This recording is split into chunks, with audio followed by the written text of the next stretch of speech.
before, we were speaking about Helicobacter pylori, or H. pylori, which is a bacteria that's in the stomach. It's worldwide. And it causes chronic inflammation of the stomach lining. And this is now considered an independent risk factor. There are multiple tests that you can have to determine whether you have H. pylori. H. pylori is also the primary contributor to most stomach ulcers and most ulcers of the duodenum, which is the first part of the little intestine just after the stomach. So H. pylori is the most significant contributor to those two. But now we recognize H. pylori as can cause a chronic inflammation, which can then lead to stomach cancers. How is H. pylori treated? So like I said, blood tests, biopsies, we can determine it.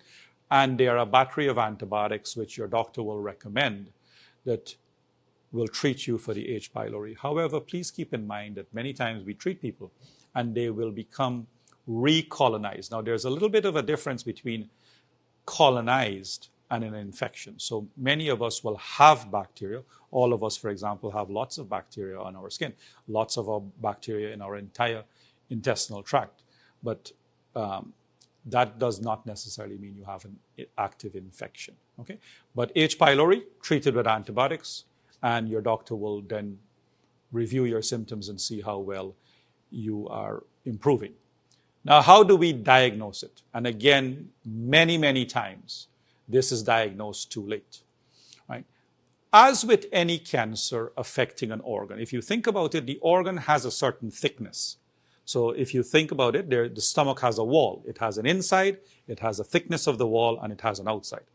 And we generally, for most cancers, we talk about the stage of a cancer. So if the cancer starts on the inside and it hasn't gone deep into the wall, we say that's an early stage or a stage 1. And then if it is inside, it has spread into the wall, well, that's a stage 2. If it has gone to the outer edge, stage 3. If it's gone to other organs, stage 4.